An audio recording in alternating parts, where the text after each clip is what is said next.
Alrighty, guys, here we are with Ayden Doumtsis. Welcome, Mr. Doumtsis. How are you, dude? Very well, thanks for having me. Hey, it's really cool. Thank you. I mean, to put it out there, I hit you up when I first went looking for a compound bow.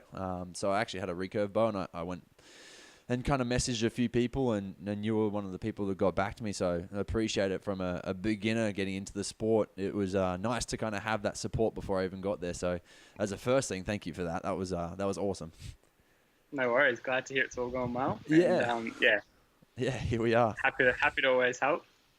That's unreal. So, I mean, maybe if we could kick it off with a little bit of an introduction. So, I mean, for me, looking onto your stuff, I've seen a lot of your YouTube videos. I've followed you on Instagram, but also seen the stuff that your brother and your dad put out as well.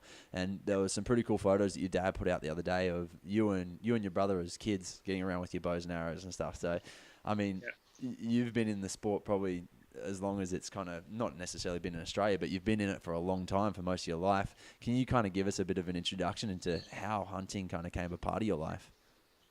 Yeah, absolutely. Funny you mentioned Dad and James. I pretty much grew up in a childhood that was just immersed with all things outdoors. Yeah. And from the very get-go, I think from the age of 4, Dad took us out in the bush and kind of sacrificed his own hunting to a degree, I guess, by having 2 little kids running around as a bit of a handicap. But through that, James and I especially took so much out of it. We got to see both native wildlife and introduced wildlife, plenty of different spectacular locations throughout Australia. And then that pretty much cemented just this desire to always be kind of outdoors and in the bush doing things like that. When I was 12, I was able to get my own bow and arrow. So that just involved hours and hours of shooting it, making sure everything was really in tune with target practice and things like that. And then fortunately, we had a pretty good background from between the ages of 4 and 12 where we were just stalking a lot of wildlife. What's going on? No, just saying that's unreal. It's such a cool upbringing. Yeah. No, we're pretty fortunate, especially, because Dad definitely sacrificed a lot of his own hunting. But yeah, just that was pretty much how we got into it. I don't know necessarily if I would have gone down the same path if Dad hadn't have kind of brought us up, but I dare say I would have found it eventually. Maybe not so early, but yeah, definitely would have found the outdoors and bow hunting. Yeah, I think there's definitely a calling to it. I kind of grew up on a farm, but not for very long. I spent 2 years out on the farm, and Dad's a vet, so you guys get along. But yeah, Dad's a vet. He, when we were living on the property, would take us out hunting every once in a while, but it was always just with a rifle. And it kind of came back around. When I started talking to a few archers, it was almost like an innate calling. That's a really good thing to get back to. And I'm in the health and fitness world, and it makes a lot of sense to eat free range, good quality meat. It's highly nutritious. And so it all came around to me, and it makes a lot of sense. So it's I think no matter when you find the wild, the outbush, the outback, it's definitely a healing thing to do is get out in the wild. Oh, absolutely. And there's definitely there are some guys and girls out there that have just found it, just say in their late 40s, and they take to it so passionately like I did when I was 4 years old. Do you know what I mean? So it's definitely something that doesn't really matter how old you are, but as long as you find it, I think there's a few qualities that seem to be present in people, especially hunters in general, but definitely I think bow hunters with, just patience and hard work and things like that. It really kind of grounds you. Yeah. But yeah, there's just such a drawing nature to it that really gets people into sport. And once you kind of found it, you seem to stick with it. So yeah, definitely. It doesn't seem to be leaving anytime soon. That's for sure. Absolutely. So I mean, actually, a good question I wanted to ask you was based around when you were 12. Were you doing a lot of technical work on your bow and stuff as well, or did you kind of leave that to the pros and you just go and shoot the bow? Yeah, it's funny you ask. I'm still not really the most technical dude. You hear now, James has got a really good relationship with Brad Murphy, both being down in Victoria. And at times I'm kicking myself when I'm up here in Townsville where there aren't heaps of bow hunters and there certainly aren't too many shops and things like that. But I make do. But there's definitely guys like Brad Murphy who you kind of see on Facebook as this bow hunting guru. And I've seen James's, results from practicing like that. And his bow hunting not necessarily the hunting side of it, but just more the confidence in those little things, which are like the shot and that, which a lot of people take for granted, just, pulling back the bow and going through your steps. But yeah, like for me, I'm definitely not technical. I've definitely picked up because through necessity, and like you see things go wrong every now and then. You're like, what do I do? But I've always been one that's before any hunt or whenever I can, I've always shot the bow and practiced. Always have shaving sharp broadheads and things like that I can definitely control. And then in terms of when I was 12, we had kind of pretty average like bows. Like as 12-year-olds, you can only pull a certain amount of pounds back and things like that, and a lot of it's pretty adjustable and whatnot. But yeah, in terms of tuning, Dad always had a bow and was pretty like accustomed to doing it all. So he'd make sure tuning our arrows and setting everything up and all right for games. So Dad definitely like led us down the right path, and then from there James and I probably surpassed him now in tuning and technicality and stuff. And come bring tips back and bring them back and put it on the table in front of Dad and like, oh, this is the new fletching jig and things like that, and just things that once we kind of looked at as like these crazy things, and now just everyday routine when you're setting up your bow and whatnot. But yeah, I still don't know too much about like yoke timing and all those type of things with the bow, so still got a long way to go. I think it would make it probably all the worthwhile for your dad, right? Like like you said, like he sacrificed a lot of his hunting when he was younger, but to see it all come back around and how successful you and James have been with it, I think it would be like a very proud moment each time you guys come back and say, "Oh, Dad, check this out." Probably like, oh, absolutely. I think the first time I really saw that in Dad, and he verbalized it, was in 2015 when I shot 2 sambar stags in less than a week. He hadn't taken a sambar deer at all with the bow in that time, and he'd hunted them for a long time. And he knew that I'd hunted hard for a few years, and it finally came to fruition. And he just said, like, at that stage, he was kind of living through me with his hunting, and through James to a degree, just because we weren't working as much. We were at uni and things, doing a lot more hunting. But then last year in particular, Dad came up to Townsville and we went out to one of my properties up here and hunted chital deer with the bow, and I was able to kind of repay Dad back for taking me out all those times. And it was roles reversed in terms of like who was kind of semi-guiding who and whatnot, and who had all the knowledge and who was hunting and things. But it was, and Dad managed to take 2 chital deer with the bow in, I think it's 2 or 3 days. So far out. Yeah, it worked perfectly. But just to see, like, he almost had like a childish grin on his face, which was funny to see. Like, I can picture how stoked he would have been for us when we were growing up. And yeah, definitely. That was good. And so taking it back all those years, what was the first animal you culled with with your bow? The first animal I actually shot with my bow was a fox. Yeah. I remember it clear as day still. I'd actually seen one of my first sambar deer in the bush and had that at 30 meters, and I had this little 20 or 30 pound bow. It was pretty light gear. Maybe might have even been 30 to 40. Sorry, I might be lying a bit. But yeah, I had this light bow, and I was with James, and we were like, "Oh, should we just draw back and let down?" And we shot a sambar deer because we drew back on it, type thing. We were never going to like loose an arrow because we were always taught like unless you have the right gear and we're hunting the right thing, don't let an arrow go. Like, so there was no, we're never going to have a shot. But we thought it was just cool to be that close to a sambar deer.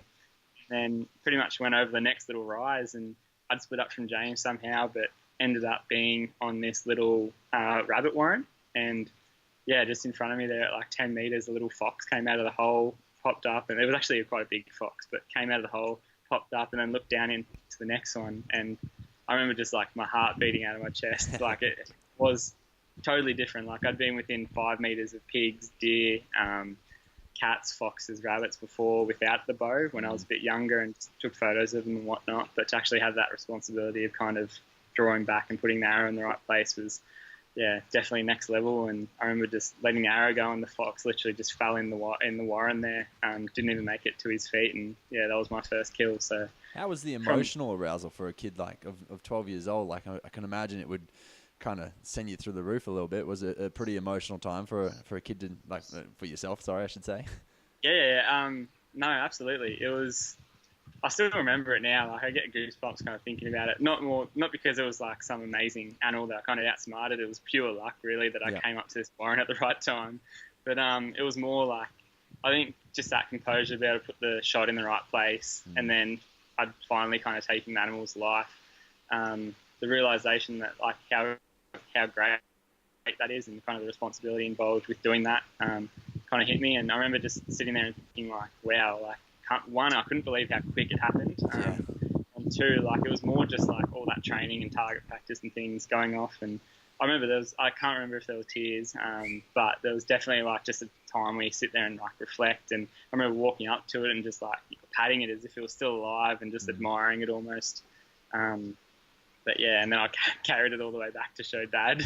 It was chopping firewood a couple of kilometres away. So yeah, no, that was pretty cool. I actually got that fox mounted. I don't know why, but at the time it seemed like a thing to do. And yeah, I still got that at home. But yeah, it was a memory that will last forever.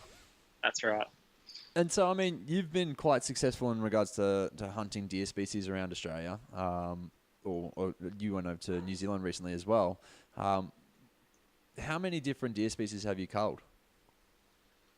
So I've taken 5 of Australia's 6 species. Mm-hmm. The only one I haven't been able to hunt is the hog deer. Yeah. I had one hunt with my old man a couple of years ago when I was down in Victoria. It was just like a day or two. We sat in the tree stand and I had one hind come down and she fed along a game trail and I had her at 15 metres. Mm-hmm.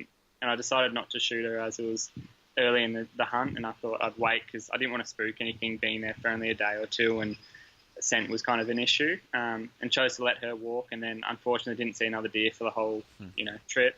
But that's just how it goes. I was happy to do that. I'd never really seen them, and that's kind of one thing with the bow that I've kind of come to love, like lately especially, is just having animals close and being able to observe them, and it's certainly through, I think, my photography and video kind of stuff that's made me appreciate animals a lot more and not necessarily shooting them when you get to 30 metres, but sitting there and watching them for long periods of time when you're in that danger zone. Yeah. But yeah, going back to the question, in terms of deer species, I've shot 5 of the 6 species in Australia. So.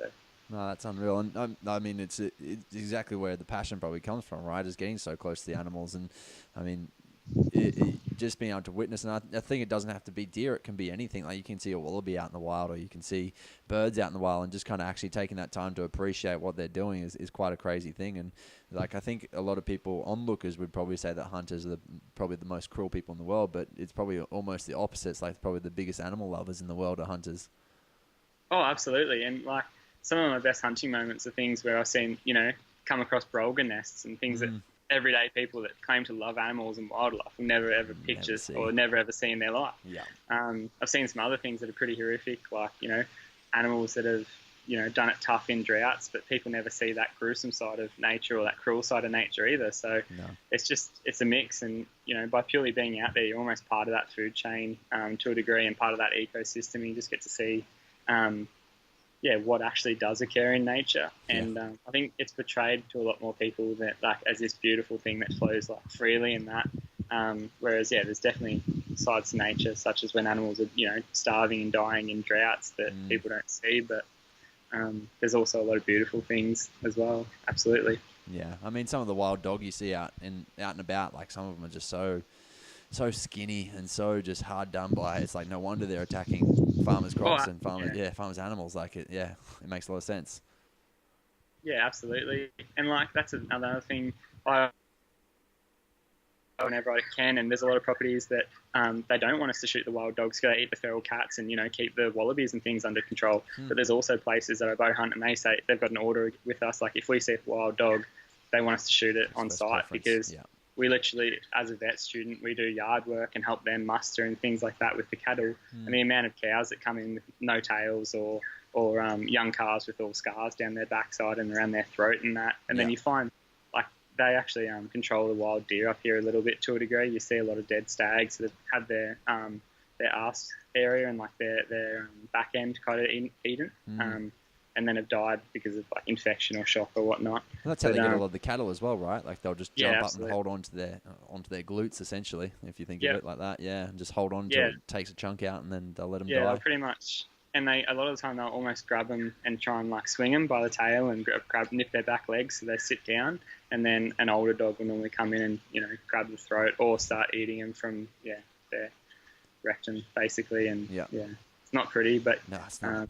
yeah, it's just what happens, unfortunately. So Yeah. definitely there's two different sides. Like some property owners definitely want to get rid of them. Others, value them for other reasons.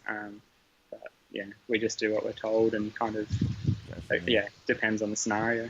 So going back to the deer then, the deer species, does it change much from animal to animal or species to species in regards to what you're doing when you're out in the wild to try to find them? Like, is your hunting tactic changing a lot from deer to deer? Yeah, absolutely. So sambar deer are pretty secretive. That for such a big animal, they don't leave huge amounts of sign. They've obviously got wallows, but they can be pretty seasonal with, when there's heavy rain and there's water in the wallows, they'll get used a lot more. And then as they dry up, the sambar deer sort of get into their velvet stages too a lot of the time and will kind of change their habits. And like I've said before, like I've had trail cameras on a wallow and not had a stag for a number of months, and then almost as if someone turned a light on, in 1 week you'll have 10 different stags just hit that wallow. So sambar can be quite random almost, but the longer you're in the bush, the more chance you're going to get and the more time you're going to be able to see, like, oh, that rub wasn't there last week, there's a stag in the area. Certain things like that happen. Yeah. Whereas currently I'm hunting chital deer quite a bit, and they're like a species that I pretty much hunt solely based on the amount of rubs the stags leave around. So Oh, wow. they're normally like up here because there's quite a lot of cattle.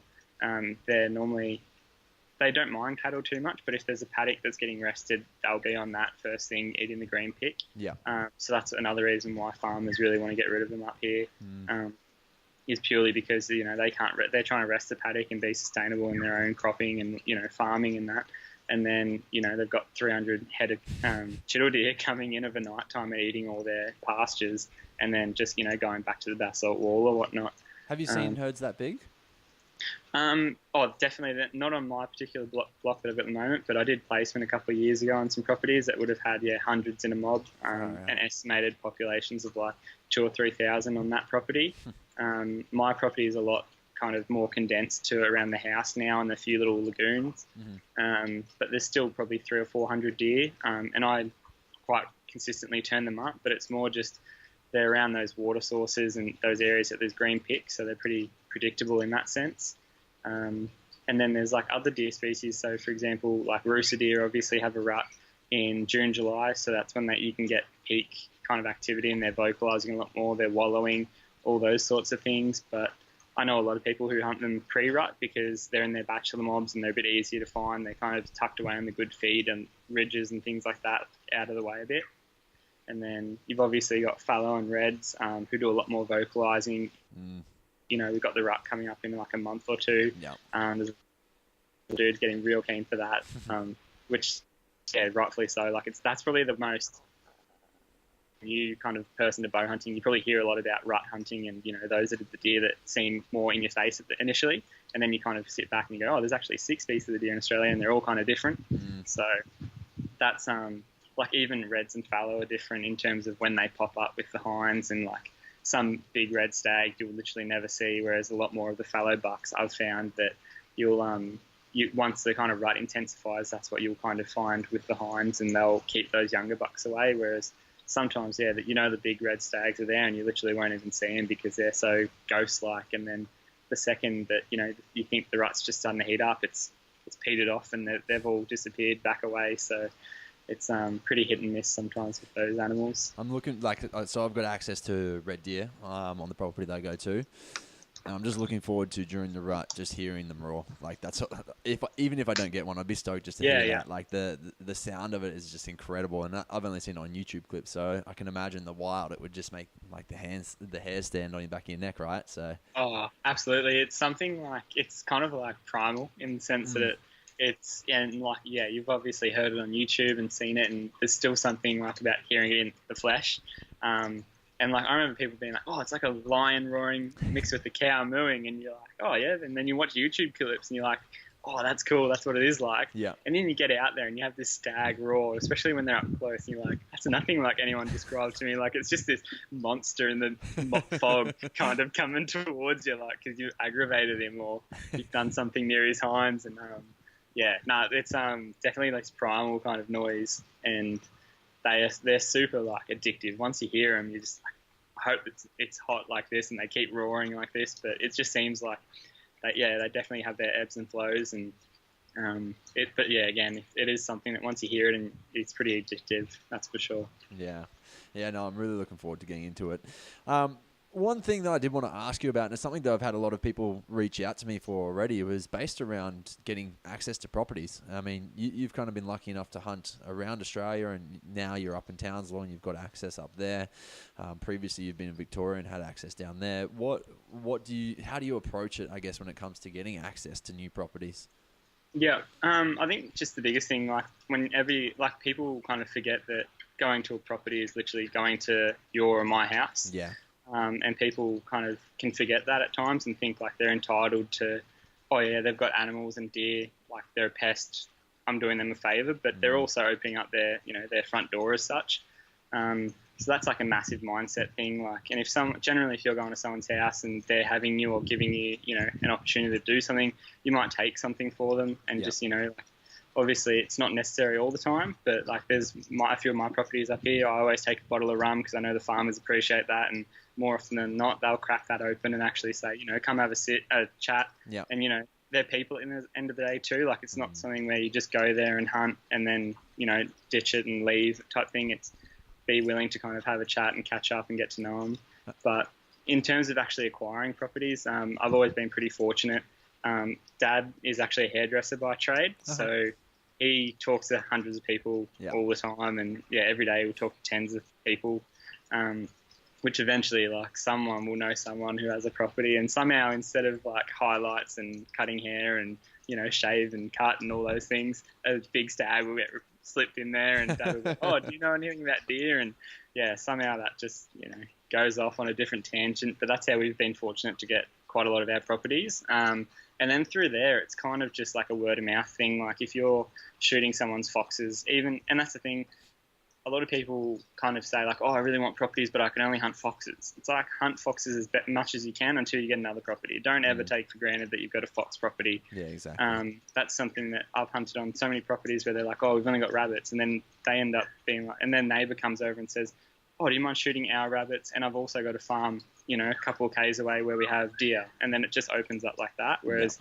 a lot of people can be like, no, I want the best property in the world. And they kind of overlook what's been given to them to a degree. But that's kind of like the main things. Otherwise, like, there definitely, I know a lot of people are doing like hunt swaps and things like that, or simply like, there's heaps of blokes you see on like Hunting Australia on Facebook saying like, look, I'm new to this area. Can I have some tips and things like that on where to hunt in state forests? So there's plenty of hunting in Victoria. I know there's a lot of public land. Queensland there's not, but there's petitions to try and unlock a lot of that. That just finished on Sunday, so hopefully we get some good results from it. Yeah, absolutely. Fingers crossed. And then I'm not sure on too many other states, like the legislation behind it all, but there's definitely like avenues. But it's funny. Like, if you talk to enough of your family members, I dare say they know someone that bow hunts or has property, and it might literally just be like, oh, do you mind if I go fishing or for a bushwalk on your property? And then you might say, oh, I saw a couple of pigs. Do you ever want them culled, or do you know what I mean, like taken out? And then they say, and especially appealing to people with a bow, I've got that many properties through being a bow hunter and not a rifle hunter. Yeah, okay. Which is like, it's unfortunate, but some people just don't want that loud kind of intrusion of the gunshot. Whereas if you're a bow hunter, they don't know they know you're there because I always call them and text them and have chats with them and let them know, hey, I'm here this morning. Like, once they say, yep, you can come up, I still let them know, just arrived, and then when I'm leaving, I'm, just left type thing. But then it's just, that's sort of how I've acquired properties. Again, I've been pretty fortunate with Dad doing a lot of like, chatting with people throughout the day. And then that's so great that in hairdressing he managed to drop in deer. Because he once you get to know your clients, I guess, and I've seen him do it, and it's like a skill. Don't get me wrong. Yeah, no, it's like a sales pitch. Get in there. Oh, he's literally like a master of doing it. Like, he'll be talking to someone and like, oh yeah, your holiday over in in Bright in Victoria was so beautiful. Like, oh, that's like sheep country, isn't it? And then like it gets to like, oh, did you go to any creeks and see things? And then, oh, you know what? Deer live in the. Oh, deer? Yeah, I saw a deer. Oh, no way. And they're like, oh, yeah, it's my cousin's property. Like, just in. Yeah, that's unreal. That's absolutely unreal. It's real subtle, but it's somehow, and then you're like, what the hell? How do we get to talk to deer? Oh, that's great. At my cousin's wedding or something like that. But yeah, funny enough, it works. But I think like what you were saying is people take a lot of pride in the work they do. They take a lot of pride in their house. And you think about if you're going to a property, like that's the work they do. That's their house, like you said. And I mean, my family are cattle farmers, and the biggest thing that they have is that if their cows get spooked or scared, that it's no longer a thing. Like that should never be a part of it. And I guess that's where the gun shooting comes into it, right? Like you shouldn't necessarily be taking away from the cattle. You should only be giving back to them to some extent. Yeah, absolutely. And that's another thing. Like, there's certain, like, we can get a sense of, like, some people, we hunt in Victoria on some small properties for sambar deer that are literally 50 acres or less. And a lot of people are like, oh, that's tiny, that's not going to have deer. Whereas if you can set up a tree stand and guarantee that you're shooting down, they know that their horse or whatever isn't going to get shot Safe. because you're not shooting across paddocks or ridge lines or whatever. You're shooting down into the ground, relatively close. Things like that. And we've had big 30-inch sambar deer walk, within 50 metres of our tree stand, and, we've either shot it or not shot it. Most cases not shot it. But, yeah, like, we still see them. So you're there having that opportunity. And a lot of blokes go like, nah, that's 50 acres. Why would I even hunt there? I'm going to try and get the, big, glory kind of property. Yeah. But, again, it all goes back to, like, just shutting gates and things like that. If you open a gate, you shut it. If you go through a gate that's open, you go through it and leave it. You see stock, and you're like, oh, there's deer past those stock. You let the stock feed off, and then you can go through your path if that's the way you want to go. Otherwise, you might have to go around and try not to scent them and things like that. Because, yeah, there's, especially up here, like, the property owners talk enough about wild dogs scaring their cattle and having them run through fences. You don't want to, you might get one cow that's flighty and it's going to trigger the rest of the mob, and it just leads to complications for them later on. So it's definitely a trust thing as well. And as you said, it's leaving things as you found it, and just respecting. Yeah. Yeah, absolutely. Yeah, no, that's really, really helpful. And in regards to the state land and state hunting as such, in particular in Victoria and New South Wales, have you done much in New South Wales? Not in New South Wales. I've done a fair bit in Victoria, but even then, a fair bit still. I've done majority on private property. Majority of the public land that I did was around my house. It's within like 40 or 50 minutes, and it was majority of the time when I was taking like new bow hunters as well, or new hunters. And if they wanted to learn about sambar deer, because they were with a rifle, and my properties didn't say that I could hunt with a rifle, I'd often take them to those state properties, forests, and hunt with them and just show them like what a wallow is or where to look and which ridge lines I'd be walking and things like that. So it was more for like educational kind of purposes. Not necessarily like my own hunting, as I already had quite good property. And so what requirements are there to be on state forest land? In Victoria, so you need a game license, but it depends. You can hunt state, I can't remember if it's state forest or state park. But there's one that you can hunt. You'll have to check that out, like legislation-wise. It's the Game Management Authority, and you can basically hunt foxes and rabbits, anything that's a pest. You can hunt there without a game license. Yep. Whereas once and especially like there are people that argue, they're hunting rabbits and foxes, but they've got high-tech binoculars, like a deer caliber rifle, things like that, or a bow that's quite high poundage. It's better off just go out, I think it's like $90 for 3 years or something like that from memory, or it was a couple of years ago. And it saves you the trouble, and then that way you can, with that game license, you're able to hunt sambar deer and your deer species and whatnot in Victoria on public land. So because they were classified as game when I was doing that. So. Okay. But I mean, really, that's no different to, say, getting a fishing license for that long. No, as absolutely. Well, right? So, yeah, it's the same principle, yeah. Yeah. You wouldn't necessarily go fishing on the beach without a license, so why do it when you're in public land? No, that's right, absolutely. And then with private property, I believe you still need that game license. Okay. But for in Victoria, but otherwise, if you're hunting pests, it's fine. So. Does insurance come into play when you're accessing a new property? Like, is that something that the property owners are worried about?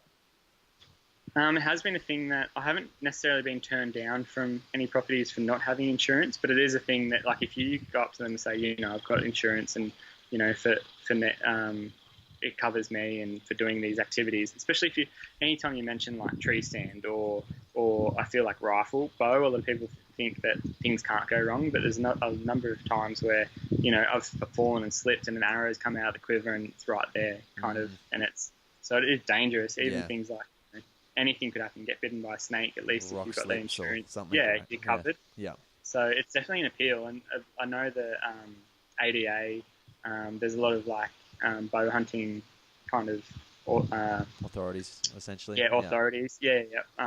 Where they have memberships, and once you enroll and sign up online and things like that, you're then covered by their insurance scheme. So, and you get like a little card with your license number and things like that. It's a great thing to kind of be able to show to property owners. And it definitely, I think, gives them ease of mind. So yeah, no, that's very interesting. And I think moving on, so back to potentially going back to the deer species in particular, when it came to placing shots, or when it comes to placing shots, I guess, and getting the perfect shot placement on deer, what are you doing in regards to practice before you even get there? What are you looking into, I guess, anatomy wise before you even get there? I've always said, growing up, I always watched Brad Smith's two-blade production DVDs, which was like Feral Game, Deer Addiction, Hogs of Oz. All those DVDs were just like outstanding. They were kind of ahead of their time, I guess, to a degree. They're all DVDs as far as I know. I don't think there's like online formats of those. But I'm sure if like you're a new hunter in the sport, I'm sure Brad Smith is Bow Hunt Down Under. I'm sure he might have a few copies there in the archives or whatnot. But even just like on YouTube these days, there's like a wealth of knowledge like out there, and heaps of information that you can kind of source. In terms of anatomy, it was something I watched those DVDs, and before I even kind of looked at shooting an animal, I'd always go by like the rule of, if I was shooting 10 meters, I wanted all my groups at that target to be within an inch. If I was shooting 20 meters, I wanted all my arrows to be within 2 inches of, that little dot that I was shooting. Yeah. And a lot of the time on my target block, you see people drawing these big targets that are, 6 inches round, and they got rings around them, and they look pretty and all that type of. If you're shooting an animal, you should really be shooting for like that little speckle of mud, or that hair that's a little bit crooked, and things like a spot or whatnot. Like, it sounds a bit dicky when you say it, but it absolutely, like, I guarantee if you go and put a black dot on your target and then put a tiny little white 10-cent coin in the middle, you'll be shooting, your groups will be 10 times better shooting that little white dot than if you were shooting the black target and aiming for the middle. Yeah. And it's like that with animals. If you're just aiming for, the middle of that animal to a degree, like, people say like, oh, I have people where I ask like, where were you aiming? And they're like, oh, just at its lungs. I'm like, yeah, but like, you've got to try and, it's hard, but like, it's something that kind of comes with a bit of experience. And yeah, you can't see the lungs from the outside, right? So exactly right. So you've got to kind of be like, okay, that's its front leg, and I go up that, and then I still want to be, with most animals, I want to be around a third, like, if the body's depth up, and then that way, especially with deer species, if they jump the string, and drop their lung, I'm aiming for the heart, but their lungs still come into play, and you've got to know kind of, depending on the angle, where your arrow is going to go in and come out on the opposite side, and just things like that.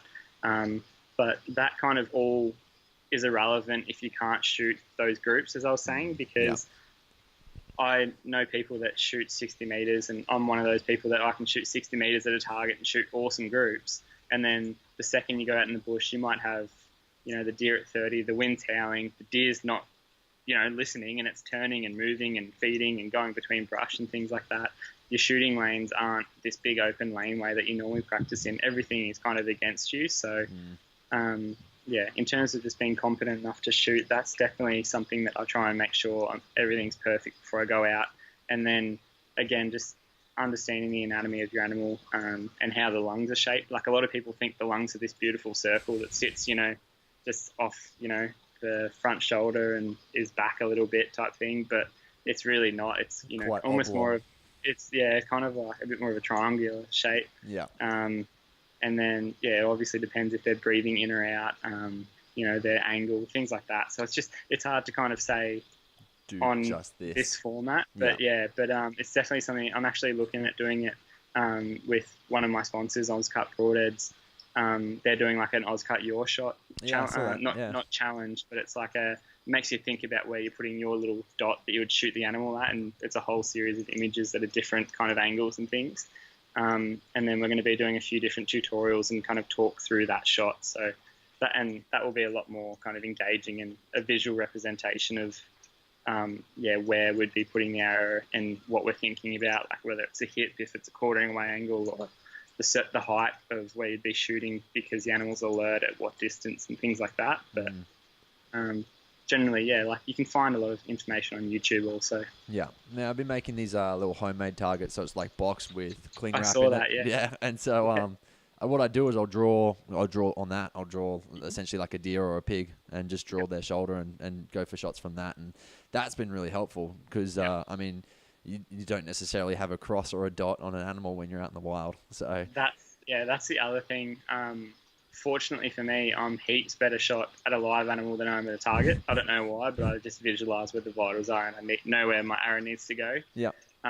Whereas when I am shooting at a target, I can sometimes get this mentality of, oh, it's just a target, I can rush my shot and it's close enough. Well, I think it's more important, right? Like when you're talking about an animal's life, it becomes... Absolutely. But like a lot of people can go the other way. Yeah. Whereas they go shoot target and the target's not moving, everything's perfect. And then the second you kind of get in front of this animal, it's, oh yeah, that's good enough. Whereas it should be, the opposite, which fortunately I'm relatively good with it. There's a lot of dudes that are like ice cold. The second that deer's in front of them, they're at 30 meters. It's like, it doesn't no matter what that deer's doing or that animal's doing, like it's dead. And Brad Smith's one of those people, like I've hunted with him a fair bit, and just, he doesn't even like put an arrow on the string and bring the bow up unless like that animal's dead pretty much. So like he just kind of knows exactly where else to put that arrow. It's something I've got a lot better since, like when I was 12, there were definitely a few animals that unfortunately I lost. But again, that was purely through lack of, maybe I didn't understand how high that grass came up on its body. So I shot it high, like things like that with pigs, especially, animals that can kind of get lost in the grass. But fortunately, like now I'm a lot better at judging that, and I won't take shots that I'm not even like half questionable about. Yeah. Because like obviously, even when you're pretty much 100% right, you're still out in the bush and things go wrong, and there's so many variables that you haven't considered. Or the deer, that even if the deer plays the game or the animal plays the game, there could be a branch that you haven't seen or physically couldn't see. Like, and that's happened before where there's been my arrows deflect off literally a little leaf, and you watch it back in the video and go, how did I not see that? But it just wasn't something that was kind of you look past it, but. And I think until you actually witness that, like, you don't understand it. Because, like, for instance, just shooting in the backyard, I was shot and just hit the edge of a leaf, and just to see the difference that it made on the shot of the trajectory of the arrow was huge. And that was kind of my first realization of like, oh wow, you can't just take shots through grass, like in particular. Or like a good example, I found a sow and she was just laying down, but she was laying under the hay. And so I could see her shoulders and the top half of her, but I wasn't game to take the shot because not only because I didn't know what was under the hay, but I wasn't sure if there was like dirt or anything there as well. So I was like, absolutely, there's a fair chance you could take that shot and either just hit her on the shoulder blade and she runs off, or absolutely. And especially when they're bedded and you're shooting for a certain hay line or a line of dirt or whatever, and they may have their elbows or whatever tucked up under there, like that's extremely hard sort of bone that you're hitting. But it definitely, it just, I think in those cases it's best to kind of just leave it and, or try and get a bit closer and, get a shot raking down into the vitals. It just, like you never kind of, there's that saying, I'm not sure if I'll get it right here, but you never really regret the shot that you didn't take, whereas you will regret the one that you do take. So yeah, definitely. I think it's a good thing to keep in the back of your mind when you're out walking around. So how about in regards to shooting pig versus deer? Like obviously the anatomy's quite different. And the shot placement's going to be quite different as well. Yeah. Pigs, I'm a massive fan of quartering away shots.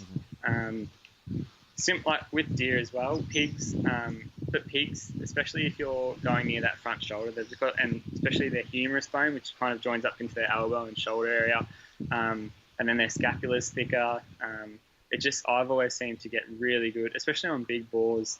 You can get that double lung shot quite easily if you're hitting behind the front leg that's on your side and if you're drilling it into that opposite front leg. Yeah. And again, with them, it's not as crucial as with deer because they do obviously jump the string if they're semi-alert, and some pigs, it's just the individual you might do it. But generally, you can kind of go for that a third of the body way up to midline, and you're pretty safe in there. You'll be hitting double lungs if you get the right angle. I wouldn't be shooting too many quartering away shots, whereas there's some, like chital deer, I've shot chital deer quartering away quite close. Yeah. And it's just different bone structure that you're going for. But definitely, yeah, pigs, for me personally, I really like broadside or quartering away shots. Double lungs is generally pretty good. And that's just like a lot of blood coming out of the nose. They expire pretty quick within 40 metres, and they don't seem to travel too far. Whereas I've heart shot some pigs and they've run 150 metres. They're still dead within 10 seconds, but they've just got so much blood pumping through their body. And that's similar, I think you can say, with big game. So buffalo, you see a lot of people shoot them double lungs and it seems to work. Like the oxygen in their body will go a lot quicker than the blood necessarily, if that makes sense. So a lot of people seem to take double lung shots on big game, and that works quite well. With deer, I like a heart shot. Just seems to be a lot more blood, and they normally they can travel further, I think, quite quickly anyway, even if they're dead on their feet. But I like to aim for a heart shot, and then that way, if they do drop the string, which deer are quite good at, quite a few species are, even if you don't notice it, they still do drop a number of inches. But yeah, like with chital deer, I'll always aim for the heart. If I shoot the heart, I know they're dead on their feet. If they jump the string and drop a couple of inches, I hit their lungs and they're still dead on their feet. So that works quite well for me. And how about eating pigs within Australia? Have you ever touched them yourself, or? I have. I haven't actually hunted pigs too much lately, just with uni and whatnot. But a couple of years ago, James and I were hunting some crop country down in New South Wales, and we were hunting and came across these 4 or 5 little pigs that were like perfect spit-sized pigs. And it had been an awesome wet season. It was into the dry, and it was still grass and water everywhere and no dead animals and things like that. And he was actually doing his vet degree and kind of knew a bit about parasites and whatnot. He's like, we're going to shoot these, a couple of them, like one each, butcher them all up, skin them, clean them all up, do it all properly, and then we chucked them in the freezer for a few weeks and then ate them after that. And we actually did a comparison test with that wild pork that we'd shot and some pork that we got, I think it was a leg roast or rolled roast that we got from Coles or Woolies. Yeah. And Mum was kind of our dummy, and she didn't know which was which. That's and unreal. She swore that the wild pork was actually the shot bought pork, which she thought was heaps better. And she's like, oh, the flavour's just heaps better. Like, what's this been eating? Like grain in a feed lot type thing? And we're like, Mum, that's a wild pig. Yeah, it's been eating grain, but it's straight from the farmer's paddock. That's unreal. And that was, honestly, it was a young pig. They were probably, a couple of months old, but they were still about 30 kilos after we dressed them. Yeah. But they were, sensational eating, real flavoursome. But again, we just kind of took the risk that they didn't have any worms. They're one of those species that, because they can eat like carrion and like dead animals and whatnot, they can kind of be more susceptible to worms. But it's like anything, as long as you clean it properly, go through all those processes and be pretty vigilant, you're pretty safe. I think a safe thing to do, like when you're opening a pig, is potentially wear gloves, because a lot of it is blood transmitted diseases. So yeah, absolutely. Make sure you're wearing gloves, and then check the liver as a good sign. Yeah. Like the liver will be spotty. That's with most animals. Yeah. Yeah. Yeah, with most animals. I've seen like heaps of rabbits that have had, spotty livers. Seen deer and things that have been questionable. And the second, like, you should be able to kind of check the animal when you walk up to it. And I've had chital stags that have been so rutted out and sickly, and then you look at their body and they've just got all these bruises over them, and you might take a few the back legs and front legs for the farmers' dogs, but I didn't actually eat them. All I ate was the back straps, and sure, I felt bad, but at the time, there's just things like if you're not sure about it, or if you think there's any risk to yourself, it's not worth it. Isn't it crazy that that's their nature though? Like to pretty much kill themselves in the rut, like they'll do whatever it takes. Chital, I've found a few dead chital from fighting. One of my mates came up recently and had a hunt, and he shot a chital stag, and it had an antler stuck in its neck, which I was caping it for him, and run the knife down the back of his neck, right along his dorsal kind of stripe, and sure enough, I hit it, and I said, that can't be the bullet, and anyway, it ended up being a bit of antler, and that was surprising to see. And he was fine, absolutely perfect condition otherwise. But, had a bit of fresh bruising actually from fighting, but didn't show it when he was on the hoof. Man, Chittle's capes are incredible as well. Absolutely. They're probably one of the most beautiful animals I've Yeah. ever hunted. Absolutely. Are chital deer the same as access deer, or are they different? Yeah. It's just a different common name for them. Okay. I think quite a lot of people in Hawaii and the States call them axis deer. Yep. And then a lot in Australia, it seems to be chital deer. And there's a bit of like a connotation with people call them chital bucks and chital does, but they're actually it's a chital stag and a chital hind. Okay. Um, What's the difference there? How's that work? So I'm not too 100% sure. Well, I'm 100% sure that's a chital stag and hind, Yep. and that hind and stag go together, whereas it's a fallow buck and a fallow doe. Okay. And I'm not too sure. I think that's to do with like a European thing, but it's more just a terminology. So then you've got like boar and sow. Yep. You got like elk, bull, and cow. You've got like bull, tar, and it's like a nanny or a ewe for like sheep and whatnot. But it's just terminology that. So in Australia, I think the only thing that we've got that's a buck is a fallow buck and a fallow doe, and then everything else should really be a stag and a hind. But it's just, people, if they've grown up and the farmer says, "Oh yeah, we've got bucks up here," people are going to say, "Yeah," like just agree and be like, "Yeah, chital bucks or red bucks," and it's just It sounds funny when people say red buck, but it's literally the same thing when people say chital buck. Yeah, So. yeah, exactly. And chital deer, are they only in Queensland?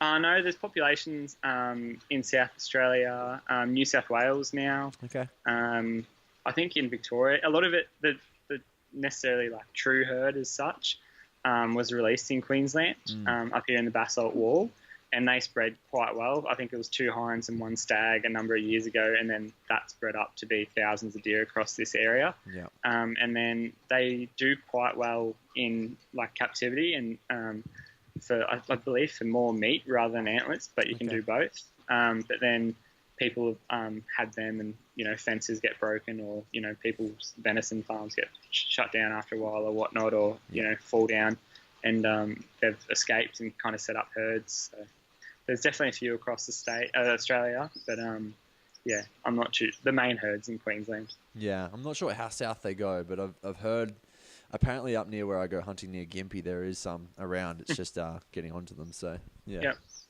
I'd absolutely love that if a chital came onto the property I'd get access to. Yeah, absolutely. Yeah, they're pretty cool.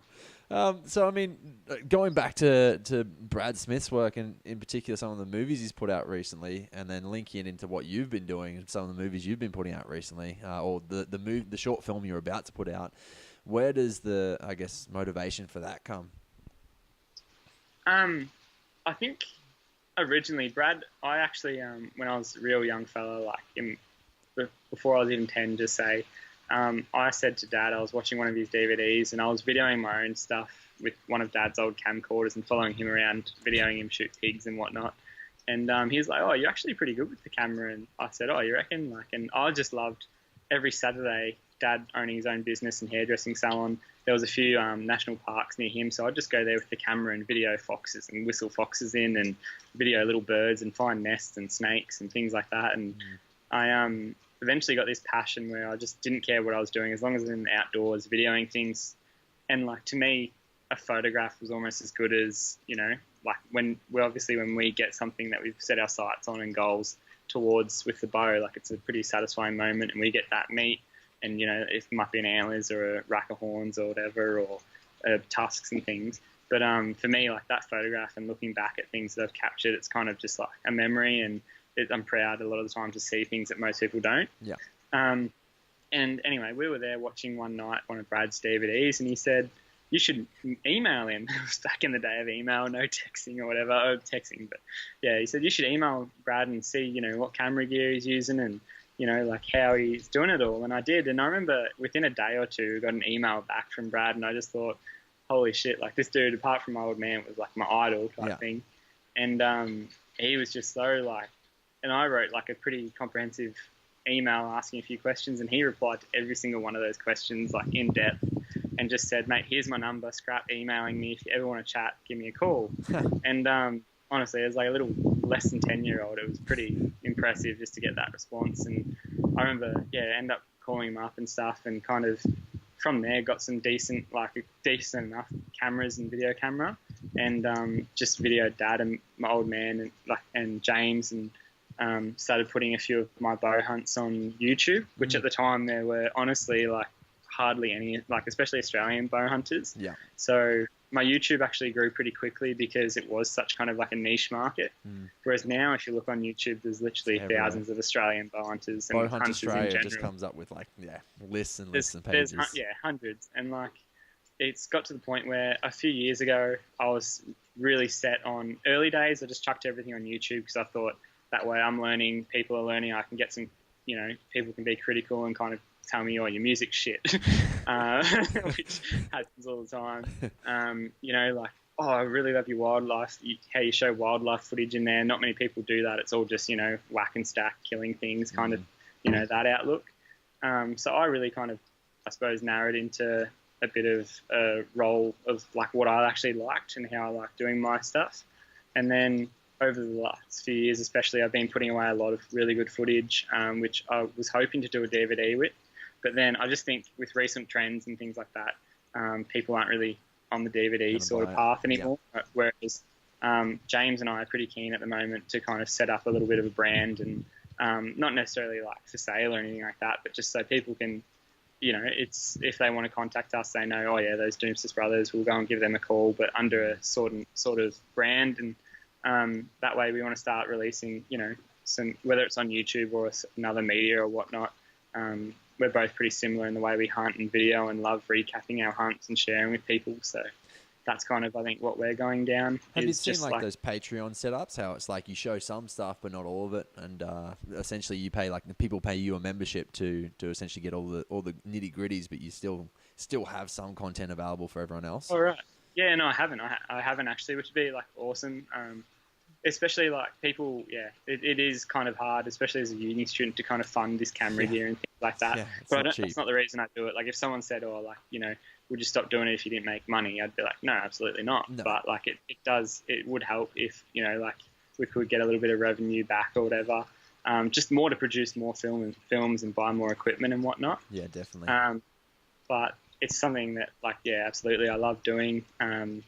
This new short film that's coming out was one of those. I actually ended up being able to go on this hunt purely because the fella who had seen some of my work on YouTube and on Instagram had said, look, if you come out and film a promo, I'll help you get your first buffalo. And that was an offer I didn't refuse. And that's just, so that's not a monetary sort of thing, but it was just, like absolutely, like jumped on that opportunity, and it was beneficial for both parties. And he's stoked with the way it's come out. Like he's seen the little promo, and he's seen a fair bit of the actual like longer film, which goes for about 25 minutes. But that's pretty much ready to get released now. So I'm just waiting on making sure everything's pretty good, and we'll let that come out. But honestly, it's more because I think that was a hunt that I did with someone else. Like got it together real quickly, but I've got hours and hours of chittle footage that are just sitting there, and it's like a shame. Like some of it would be probably up there with the best chittle footage people have ever seen, and things that people wouldn't realize they do. And it's just sitting there on hard drives. But again, it's second to uni at the moment too. Exactly, but I'm kind of kicking myself that it's not out there, but I do also want to kind of put it all under, something that's going to be semi-permanent there, like whether it's, like a brand between my brother and myself. Just it's not going to be anything dicky, but just something that people can be like, oh, that's those Doumtsis boys are, doing that together type thing. Like that's their passion. It makes a lot of sense, man. Like in particular, after all the hours that you boys have both put in, it's like, why not put it out there for everyone else, but also why not make an earning off of it somehow? Because I mean, there's plenty of people crying out for help in regards to all of this stuff. Like when it comes to bow hunting in particular, like I'm brand new to it, and I'm getting people message me every other day like, man, what do you think about this? I'm like, I've got no idea. I literally just started. But that's the best thing about like bow hunting, and especially like what you're doing here is like, it's just a resource at the end of the day that people, it doesn't matter who you are, you're always going to be learning from someone else. And like every time I go out, I learn something new, especially with chittle deer. Like it's crazy. Like there's a lot of people I know that I've taken out and they've hunted chittle deer quite successfully, and they're like, what the hell? I didn't know you could do that. And I'm like, really? Like I've been doing it for years, and it's just little things that like, and it's funny, like James and I, like with chittle deer, I hunted chittle deer and got them so down pat because I'd watched them for a lot longer, and I was up here like hunting a lot more while he was at uni. Whereas now, like in the last few years, his hunting's fast tracked on chital deer so much purely because while he's stalking one, I'm behind him with the camera. I'm like, that one's like doing that and blah blah blah, and he sees things that like you normally wouldn't pick up. Yeah, because you're so focused. And then like the second, like he was real with chital deer, especially in a lot of deer species. It's a lot of people can be like, oh, they're a deer, they're so smart, which they are. But there's also times where you have to be instinctive, which James was lacking a little bit with his hunting for a while there. And now there's a lot more instinctive and like, okay, that deer's head's down. I'm going to make my meters because if I don't, the wind's going to bust me. Yeah. Things like that he's changed and tweaked with his hunting where like now he's such a better hunter and more just like consistently can kind of get in there, get close and get it done. Or if not get it done, he can get in there and get awesome footage, which like I'm extremely proud of because it's things that we've like tweaked in ourselves. And like I did things where, like I had certain things that James has picked up with me and been like, why don't you do this? Like, especially with like pigs, he's probably a better pig hunter and I'm probably a better deer hunter. Yeah. But yeah, like we just help each other constantly, and it's just again through like sitting back and videoing and watching, animals that you learn so much. And it's good to have someone better than you as well at something, because then you push each other along. It's a good way to kind of succeed, I guess. In particular, like in the fitness realm where I'm a lot of, we see people training together, and there'll be people that are underdogs by a long way, and you give them 6 months with someone who's a lot better, and all of a sudden they catch up. Like just having that constant person to kind of thrive off of and see what they're doing, like you can learn. Yeah. Oh, well, that's the thing. I think people can kind of set like benchmarks and limits and things like that, whereas the second you see someone break it so easily, or not necessarily easily, but you realize like, oh shit, I only have to do that tiny little variation and my performance is already there. It's just, like simple things like, and a lot of it with bow hunting, it sounds silly, but it's things that we really can control. So like getting up super early and being out there in the bush, and just like, I know if I could say anything to any new bow hunter, consistency would be a massive thing. Like patience is obviously like kind of a given, where if you're a bow hunter, you want to be a bow hunter, you got to be patient. That's just the thing. You can't, be like, I'm going to kill everything now and then, like that's it, be all end all. And you can't just run through the bush. You got to be patient, But consistency is another thing that people kind of overlook, and that's more with gear, I think. Like you can't really. There are certainly people that do it with like one arrow. Every arrow in their quiver is different. Yeah. But if I can like be the person that kind of like clinches down on that, it's like if you have 6 arrows in your quiver, just say that are different. Generally, you're only going to use one if you're lucky on a hunt. Just make sure that every single one of those arrows are, identical, that you've shot every single one into a target. All your broadheads are the same. You know exactly how they're all going to fly. Just like, and even in getting good gear, like getting, good camo if you want to hunt with camo, getting good binoculars if you want to hunt with binoculars. But all those sort of things kind of really do help and kind of just make it easier to kind of hunt. And when you are out there, not stress about like, oh shit, I remember my pin's out for that range. Like I've got to aim 6 inches high and things like that shit that people seem to like. I used to do it. I was like, oh yeah, I'm shooting 20 meters, but if they're at, I shoot them with my 20 meter pin, but if they're at 10, I have to aim, certain amount of inches high or low or whatever. Like, but it's just stuff that you shouldn't have to think about. It should come so easily that the second you draw back your bow, you know exactly where that you've got to aim and that pin's hitting there. Yeah. For example, that's one of the biggest things I seem to find. And just like, knowing like, oh, that's that. Don't grab that arrow from your quiver because that fletch is cut or whatever. Things like that, which like I've hunted with a fair few people now, and you see things like that, and you just. And these are good like hunters, and you're like, shit, you can't be doing that, man. Like, like one, you owe it to the animal you're hunting, but 2, you're never going to see consistent results with it either. Yeah. But yeah, it's just that's just something that I've learned a little bit. No, I think that's awesome tips, and I think just like you said, consistency with getting out in the wild as well. Like the amount of stuff I've learned in the last year from just getting out to the property that I've got access to, and just hitting up the areas where I think they might be, and then actually finding out where they are, and they'll move around the property depending on where the cattle are as well, and they'll move around and depending on where the water and the feed is, and it's just so cool to get out and actually understand what they're chasing, and it makes your job a lot easier. Like if you just rock up on rut day, there's a fair chance you're not even going to see them, and it just becomes a big disappointment. But when you can consistently see them, all of a sudden you've got this hobby or this passion that overwhelming. Like I just want to get out there every weekend because it's like I'm having the success of seeing them. the next step's actually just hunting them. But Yeah. No, like you've literally hit the nail on the head there. That's perfect. Like, and yeah, getting out in the wild and kind of just enjoying it for what it's worth. Like, there's a lot of people who are like, no, I didn't see a deer today. That was a shit hunt. It's like, you didn't see a deer, but you saw a kookaburra trying to catch a snake. Like, that's bloody epic. Things like that, like people oversee, or you saw a mad sunrise if you got up early enough. Yeah. Like, things like that should be enough of a reward. Like, you weren't at work.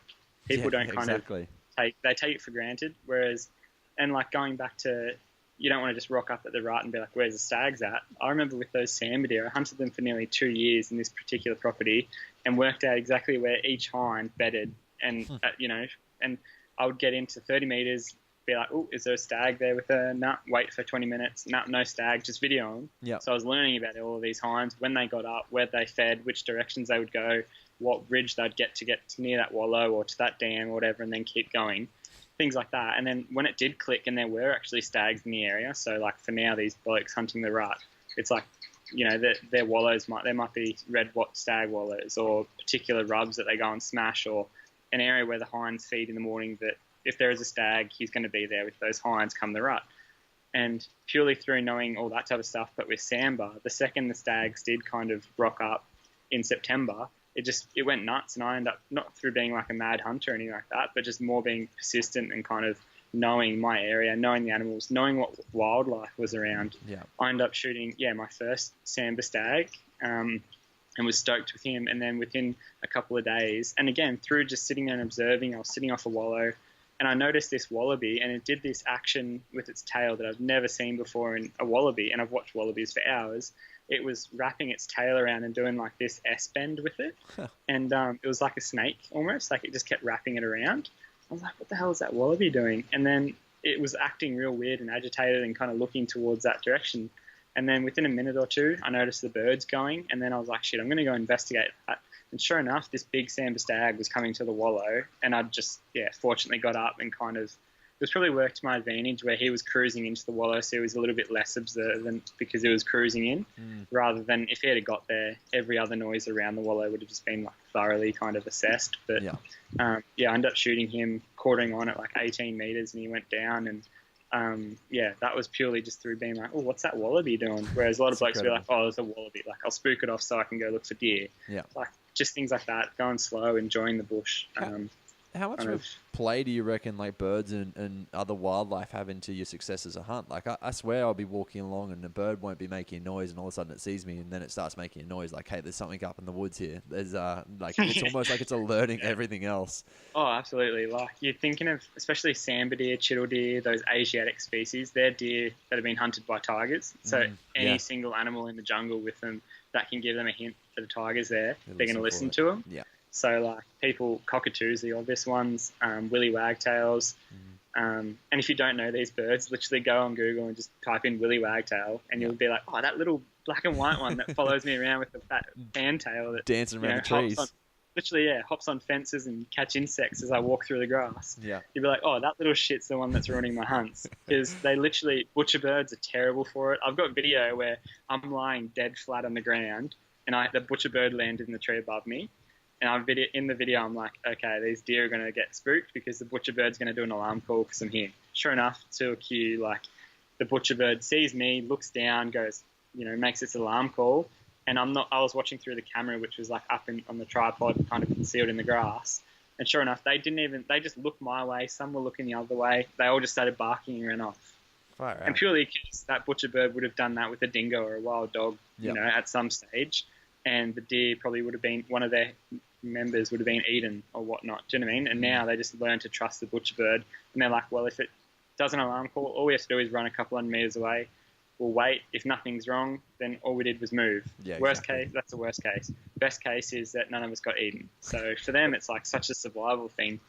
And but like cockatoos, magpies, crows, or ravens. Ducks when you're coming on water as well. Ducks on water and swamps, especially. Like, if you're hunting a big mature boar on a swamp and birds start taking off randomly, like, they know something's there. Birds don't like just spending that energy flying off water. Like, a couple might, but a whole flock won't, especially if they're doing their alarm calls. So just things like that. Like, again, it's good to know, like, if a butcher bird or something calls above me in a tree when I'm hunting chital deer, and I can't even see chital deer, I'll just stop and wait for a couple of minutes, because normally a deer will even put its head up, and I use it as a good opportunity to scan the grass in front. Yeah. Because then their white patch will kind of stand out. So just little things like that. Whereas all it takes is you to move 1 or 2 steps, and that deer, which you can't see, has put its head up because you're moving too quick.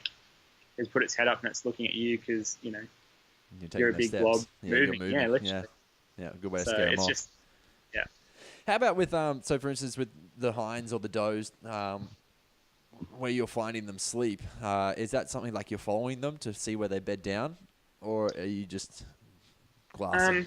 It depends. With Sam, mainly when I'm talking a lot about deer, I've hunted chital extensively. I've hunted sambar extensively. Reds and fallow a little bit, and roosts are kind of a little bit in between the chital and the fallow level. Yeah. So a little bit more, but generally with like sambar, it was more understanding that they like walking on certain ridges in the morning and down in the gullies in the afternoon or whatnot, and then in the heads of those gullies there'd be a big tea tree clump where they were kind of out of the wind, but they could see, nothing could see them from above unless you were real close and knew exactly which game trail to kind of walk in on. Yeah. And then certain things where like nothing could approach them from below because the thermals would come up to them.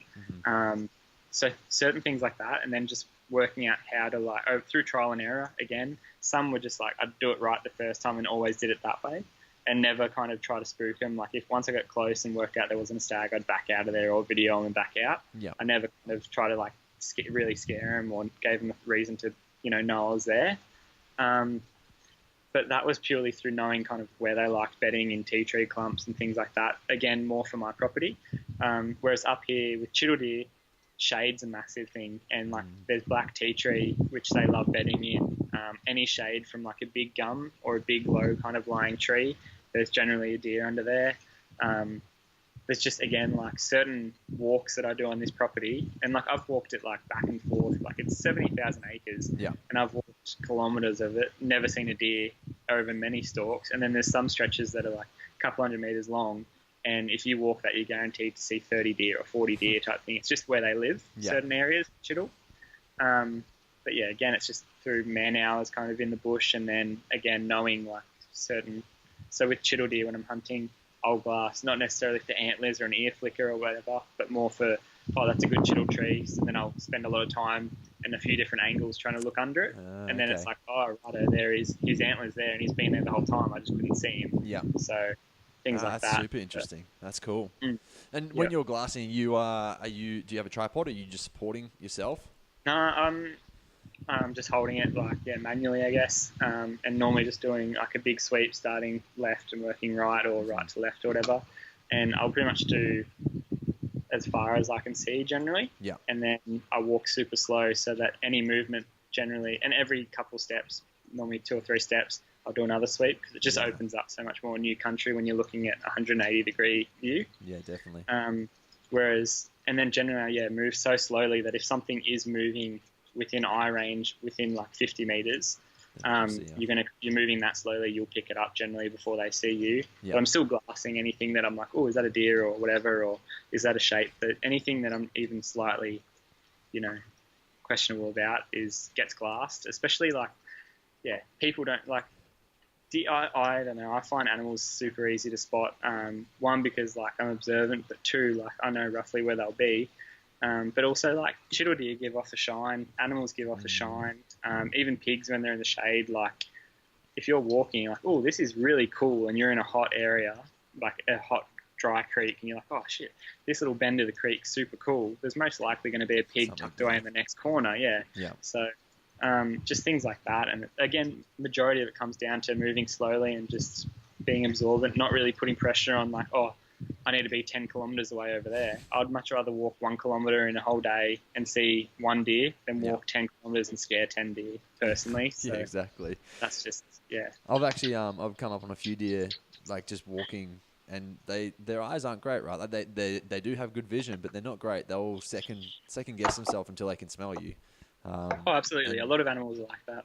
Yeah, for instance, I've had hinds just looking straight at me, and it just takes a while. You just got to stand there for 2 to 5 minutes, depending on how inquisitive they are, and eventually they'll look away and you just duck down into the bush that you're in, and they just don't care. They just keep going on with life. So It's pretty interesting. Something I do when I'm glassing is I support my binos on my bow, and that just stops me shaking. Like, I don't know, it's just, I think that was definitely something helpful that I learned. I don't know if it's actually that good a thing to do, because if you're lifting your bow up and you're creating a lot of movement, maybe, but no, absolutely. No, I agree with that. Like, especially like if you're holding your bow with your left. I normally hold it with my left hand. Yeah. And then if I can kind of bring that in front and just use like that limb or the cam or whatever and sit my right hand on it, it's heaps easier. Whereas if you're kind of doing that, it can get pretty intensive, especially for your lats and whatnot. Yeah. Especially with chittle, like the amount of time I get headaches from glassing so much. Like when I say like I glass a lot, I really do mean it. Like most people I hunt with, I glass far more than them and for far longer. Yeah. And that's purely I just like hunting because I find I see a lot more like that way. Whereas like I've had people go like, oh, is that how long you glass for? Like I won't move from a certain spot for 5 minutes, just say if I don't think I've covered everything enough.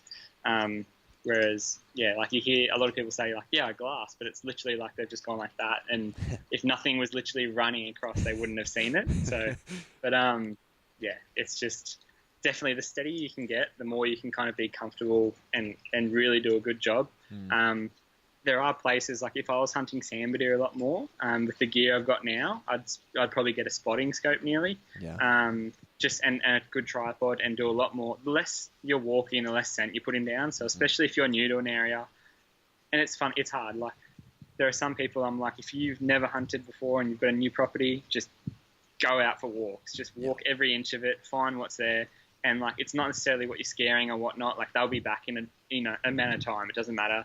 You need to actually experience it and see what you've got to work with. Yeah. Whereas there are other people where once they've done that, it's like just sit and wait on an area that you think's good and see what animal comes out of where it goes after that, and just literally do not scent up the area. Let them do their natural thing. And if you can get there every afternoon for a week, do it and just see what days, what temperatures they're more active at, what moonshine phase they're active at, things like that. Like there's hunting really is like a science. It's not a science, but there's so many things that go into it that once you kind of do start learning about it, getting it right, it's not hard. It's something that you can kind of do pretty consistently, and like when you're good at it, you get to know it well, but it's something that it just comes from learning and being out there, I guess. Yeah, and I mean, they are creatures of habit at the end of the day, right? So absolutely, it's just figuring out their habits and hitting that. And I think you nailed it, right? Like getting out and just figuring out like where the scat is, where the poo is on the property first, and then maybe easing your way into that the next time you go, and giving yourself,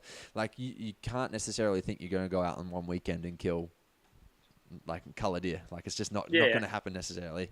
And I think that's something that I fell faltered to start with, and I was that person that got upset when I got out for a weekend and didn't even see a deer. And it was like, in that point in time, if you'd asked me if I was having fun, I would have said fuck no. But then absolutely.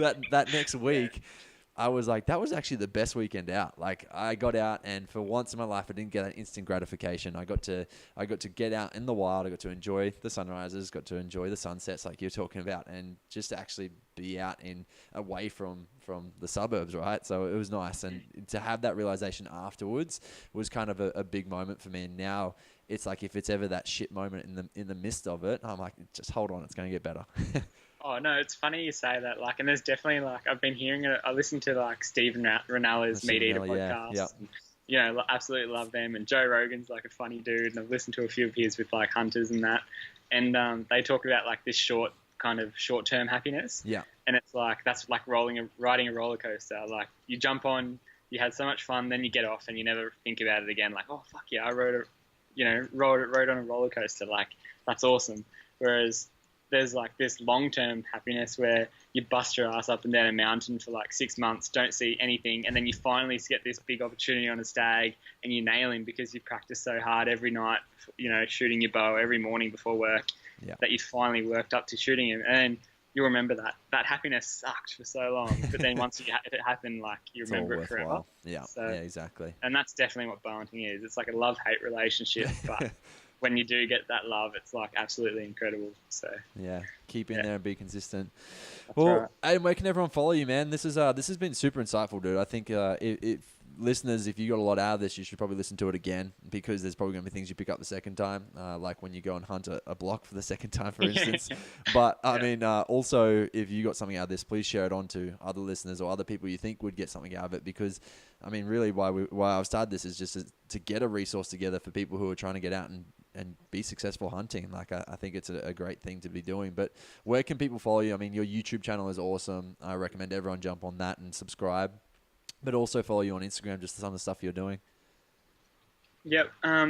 So as you mentioned, I've got the YouTube. I've also got the Instagram and a Facebook page, and they're all pretty much Ayden Doumtsis Outdoors. And then that's earlier, we were trying to talk about a branding that my brother and I are going to do.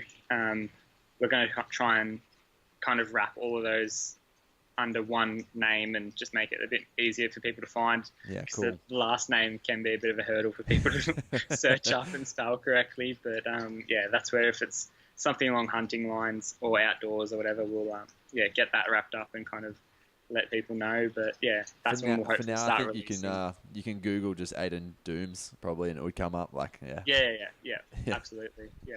There's not too many of me, I don't think. Get the first half right, and I'm sure the rest will come up anyway. Yeah, awesome. Unreal, man. Well, thank you so much, dude. I really appreciate your time. Just to let everyone know, you're sitting at the front of your university just so you get good internet. I mean, in the dark now, getting scratched and smashed by mozzies. Oh, sorry, dude. Thank you so much. Right. No, I appreciate it. Thanks for having me on. Welcome, man.